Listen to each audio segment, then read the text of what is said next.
very simple. I'm 70, you know, and I started 55 years ago. 55 years in that trade is hard, you know, like somewhat. It's very time consuming, you know. Our average hours as a chef is somewhere 10 to 14 hours a day, depending on seasonal, even in the bigger cities and so, you know, especially if you have positions, you know, like as an executive chef or executive sous chef and so, you know, like then you spend the most of the hours. Well, that's the thing. I mean, a lot of people, when they think about it, like they go out for their meal, and to them, dinner is 5 till whenever they sit down to eat, whenever they leave the dinner. Yeah. But at the same time, for the people in the kitchen, that's starting way earlier in the day, getting the preps done, getting all of that. Exactly that, you know. No, so it was a short... Well, no, it was not a short decision, you know, like well, what we have here, had here over the past 25 years at the Gasthaus, you know, we have been introduced to a real lot of people, very nice people, people who came once and continued, you know. It was almost like friends, you know, and it shows it right now, even more, because wherever we go or whatever, you know, let's just go across the street and somebody would wave at you and say, "Hey, Peter, happy retirement." Annamaria was down at HE Foods. She just entered the store. There were 5 people there. They almost stand in line. Annamaria, hug. And we wish you all the best, and so on. So it's a kind of sad, you know, that to leave those people behind. But on the other hand, they have to understand, because lots of them, and specifically my very good friends, the former owners of the Gasthaus, and so they are all retired, and they are all about, the most of them are maybe my age or even maybe a couple years younger, you know. And I say, well, Jesus, you know, you got to see it, you know. And then they say, well, Peter, don't worry about that. If you retire, we know where you live. We're going to visit you at your house. Exactly. So, now, I think the big thing to look at when you think about this sort of situation is coming here, being here for 25 years now. What's it like just basically coming into a business that, as you said, there were former owners for the Gasthaus before you came here. What's it like coming into this business and making it your own for the past 25 years? The thing is, it has its roots in Europe, in Austria. I'm born in Austria, and I made my all my school and everything. Grew up in Austria. I made my apprenticeship in Austria in one pretty big hotel. I was one of 18 to 20 apprentices they had there, you know, besides of the brigade of cooks and so. So, starting there, and then working my way up, and I worked in Switzerland and Germany and so, and different places in Austria and so on, you know, and it grew with that more and more experiences, you know. I always say, you know, like age, in my age right now, age is not a privilege for wisdom, but you sure have a lot of experience, you know. And then, you know, like when it came more and more to say, what do I really want to do? It's in Europe, oh, it's fine and this and that. I always had a little favor racing in my head, and that was, well, going over to Canada, you know, and which we did in 1988. Grab half of my family, I have to say. Well, my wife and I, we shared that decision 50-50, because I mean, like, it's her life, my life. We took our youngest son over with us. He finished school over here and this and that, and now he is an executive chef at a hotel in Cranbrook. That's fantastic. At the, well, I can't say it, at the Prestige. He made apprenticeship. My son is at, we give him the training. He is a Red Seal chef. And he worked with us. He made the apprenticeship, and then he went to Chateau Lake Louise, and then we called him back to the Gasthaus, and he worked with us for, I don't even know how many years. You know, now, since our decision is on the table to, retire, you know, of course, I mean, he had to look for a job, and so, well, and going from there, now, over the years here in the Gasthaus, 25 years ago, over the years, you know, I was involved with a lot of things, you know, sitting on committees and working at the college for apprenticeship program coming to Cranbrook and so on, and this and that. And also, I used to be, for many years, I used to be the chairman of the British Columbia Restaurant and Food Services Association for the whole East Kootenay. Oh, wow. You know, that's huge. That is fantastic. Yeah. Thank you. So, well, that was the one thing, you know, like, the other most important part in my way here over the 25 years in the Gasthaus are, of course, my family. My wife, you know, she is on the front line, and I used to do the back work, you know, and so I had basically the best of my people I had on front line in direct contact with our customers, you know, and that was my feedback.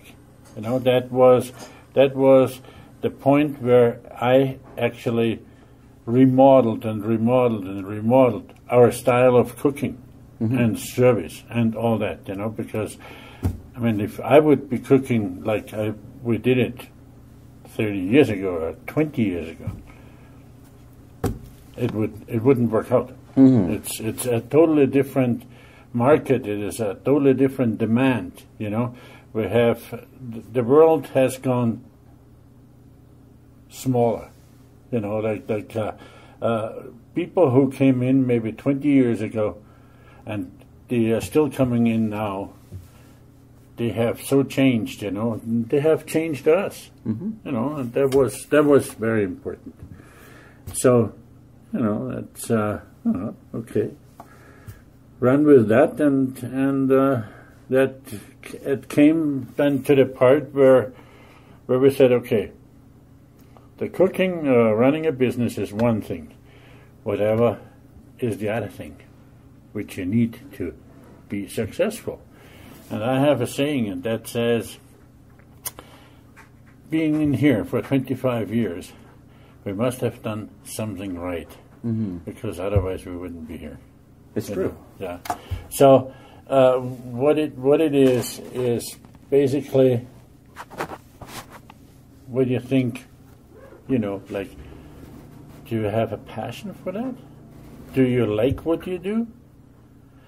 Are you able to sacrifice sometimes? And it's a huge word, but sacrifice sometimes your family, your life, because of that business here. I mean, it took us the first some years at the Gasthaus here, until we realized that actually there is a Christmas and we would like to have something like that, you know, and because we were just working, you know, but that is not a complaint. That was what we actually wished. That was what we tried hard to maintain or to gain new customers and this and that, you know.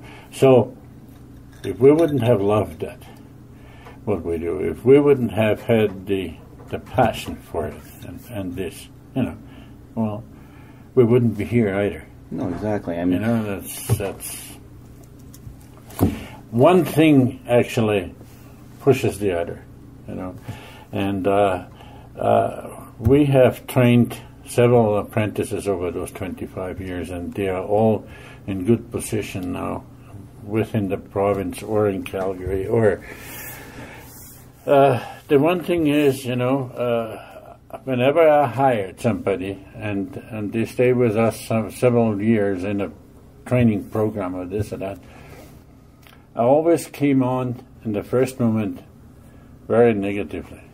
Hey, you know what? Forget your vacation in summer. Forget your free weekend. Forget your vacation, your holiday. Because this is exactly then when your friends have enough, they are coming to the restaurant and they want to have service, they want to have food.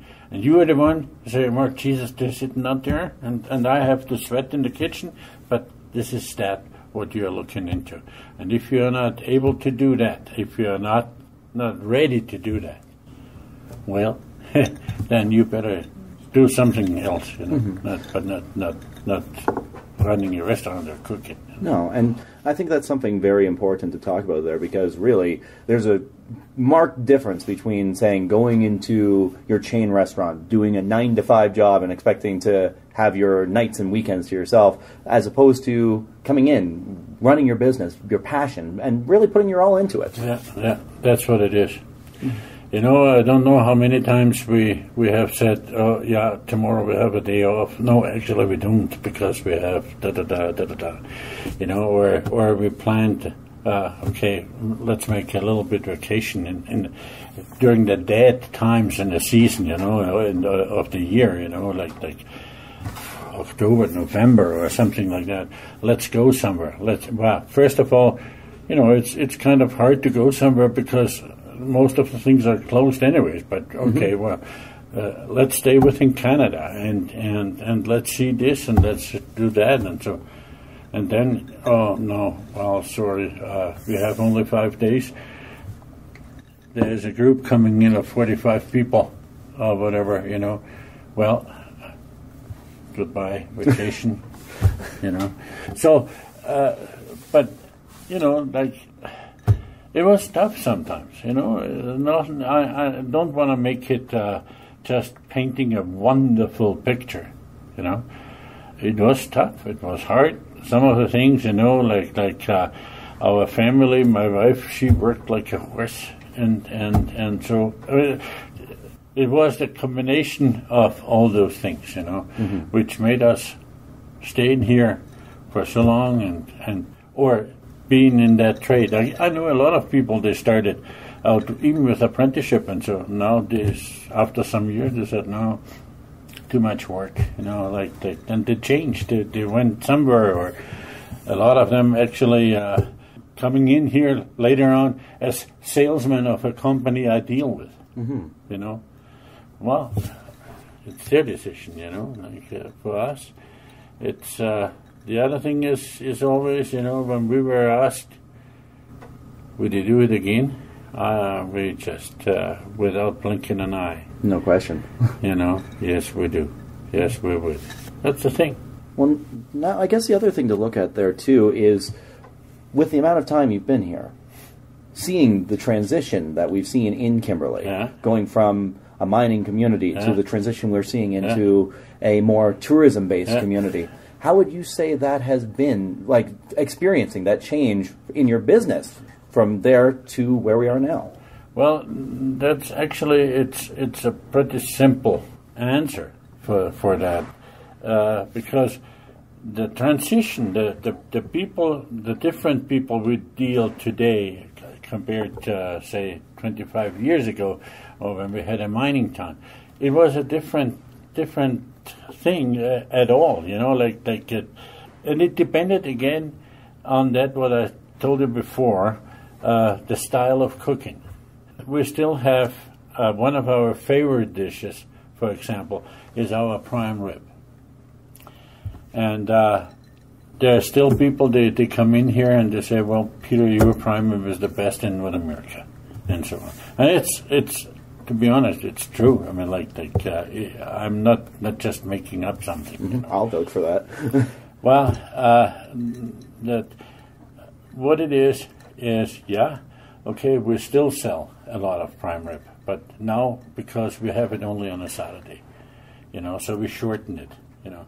So what are we going to do? Well, okay, besides of a couple of days off or something like that, what are we going to do? What are we going to offer our customers? See, this is exactly that where she came in and said, okay, I was talking to the people out there, you know, he likes his prime rib, but she said, no, always red meat and you know, maybe can I get something else or something like that? This was the feedback, and with that we worked. Mm-hmm. So we changed our total offer of food, you know, over the years because of that. Nowadays, you know what, we tried to reinvent the program what we had several years ago, 6-7 years ago, say, like, for example, oysters, fresh, raw, or frozen raw oysters. We were not very successful, you know. I guess in 7 years back or 8 years back, we were our best customers for ourselves because, what? Oysters, poo, can't eat that. We started again a couple of years ago. I said, what we couldn't sell 15 years ago or 10 years ago, that does not mean we cannot sell it today. Mm-hmm. And we were right. You know, we have people that come in here and they give me a dozen and so, you know, those things. Things like we could not sell so many years, we still sell some, you know, mm-hmm. But, you know, it has changed, the trend has changed. The other thing is, you know, with all the gluten-free and vegan and you know, it's endless. I don't know, either people didn't know that 25 years ago or 20 years ago, or they didn't care so very much about that as they do now. Mm-hmm. But we have to follow up, you know. We still have, for example, when we start every meal with our salad cart at the table, the bread and the smear on the bread and this and that, and then the people are, oh no, I'm so sorry, I can't eat that bread because, you know, I'm gluten and da-da-da. Oh, well, no problem. We have gluten-free buns. Mm-hmm. Oh, you do? Oh, you do? Oh, this is great. Thank you very much.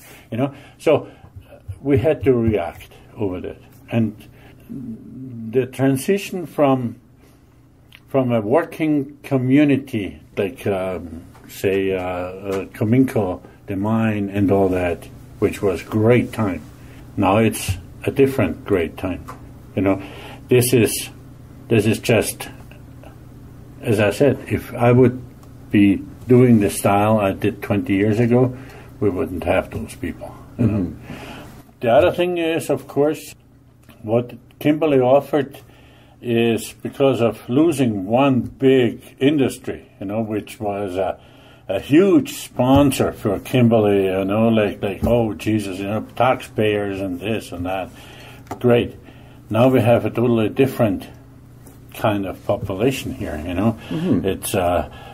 It's harder to deal with them, you know, because of say the lower income as the people in the mine used to make, and so on. You know, this is, but we still wanna offer something. We still wanna give them an opportunity to still have something. I'm immensely proud, actually. We have a lot of people who used to work while they were in school. They used to work as bus people, dishwasher, and so on. Mm-hmm. You know what? Those people, they're coming back. They are coming back now. And what are they eating? Filet mignon, you know, and chicken Wayland, mm-hmm. you know, and this. Well, yeah, they eat schnitzels too, and so. But it's the fun part of that thing, you know. You see those people coming in. Just a couple of days ago, you know, we had 3 of them here. They ate. they had a booth with the beer. Oh, yes. You know, and suddenly I was in the kitchen working. Suddenly the door opens up and says, "Hi, Peter. I wish you the all best for your retirement, just in case we don't see us anymore," and so and so. You know, it was one of my former dishwashers. Oh, very nice. You know, yeah, I have people working in Calgary as chefs, and so and so. You know, one has a catering company out there, and they come still after 5, 6, 7 years. They come in here. "Hi, Peter. How's it going? Oh, you're still working?" You know, that's the one thing. You know, I always say, going with the time, going with the flow, going with the demand. Other than that, no chance. You know. And the other thing, of course, getting out of the big income people like from Cominco and so on, now to other incomes, lower income, more and more. The transition from one big industry into another big industry, which is tourism. Tourism is huge. Oh, no question. Unfortunately, we probably couldn't just make it here in Kimberley with tourism only. Personally, I would like to see another industry coming to town, creating, I don't know how many jobs possible, hundreds or whatever. I would like that, because even if those people are totally different people to them what we served before, they still want to go to a restaurant, they still want to have entertainment, and if possible, and it's in Kimberley, then it's even better. You know, so instead of going somewhere to the States or whatever. Yeah, and that's the one thing. This is how we had to react over the years in dealing with different people. Well, Peter, I definitely got to thank you for taking your time to speak with me today. Yeah. I guess on a final note here, just with everything coming to a close, February 28th, the last day that this restaurant is open, one thing that I think we were talking about this on the phone yesterday was just how all of a sudden people are realizing, oh, I've got to get in here. I got to go in here one last time. What has it been like just seeing everybody come in the door for that last hurrah? Well, I mean, I think it's their kind of saying goodbye to us. You know, the Gasthaus for itself, the whole building, 240 Spokane Street, is actually listed for sale. It would not necessarily know the point that there won't be another restaurant in here. It probably will not be a Gasthaus. If somebody goes in here and buys the building or buys the restaurant, then it's totally up to them what they make. It's totally beyond my whatsoever, except people would approach us and ask some question. Well, we still would be helpful. There's no question. But other than that, it can be a restaurant again, you know. What they make then out of it, well, it's, as I said, you know, it's totally theirs, you know. That's and now the situation is now it's you know, like it was for us. It was a tough decision as to come to the point where we say, okay, this is going to be. First, we said, okay, we Valentine's Day is our last one, you know. And it seems it is kind of hard, actually. And even they said it. I said it to the newspaper people. I said it's easier to run a business than to close a business. You know. Now the people coming in, and as I said before, you know, we go on the street, we go shopping or whatever. Oh, Annamaria, give me a hug.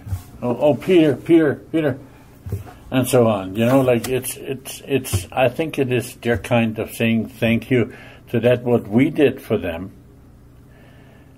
because we always tried to do something like which is valuable for them. You know, like an honest kind of service to them. you know, not to say, well, Jesus, maybe they are not coming anyway, so out of $5 on the bill or whatever, you know. Mm-hmm. So that would never have worked in here. No.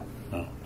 And I think it's sometimes it's overwhelming, you know, to see the people. We had a group of people here. They left us. Do we have that letter still here in the kitchen? They came in.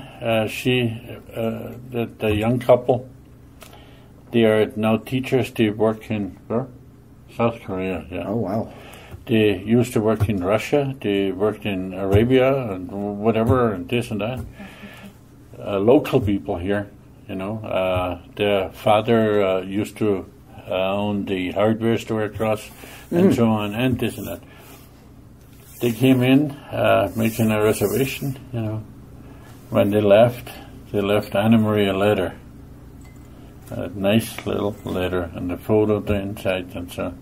And when she read that letter, she started crying. You know, and because those people, they came to us when they were in school, in high school. They came to us when they got engaged. They came to us whenever they had dating each other, yeah. Mm-hmm. And they were birthday parties and this and this and that. And they wrote that down, that they thank us for so many years of that kind of service, you know. And that makes us proud, you know. I mean, like I have guest books, you know, like we have stocks like this, you know. It's great always to read the comments in that, and we have fantastic comments. We have, of course, it helped for our business. It helped the tourism.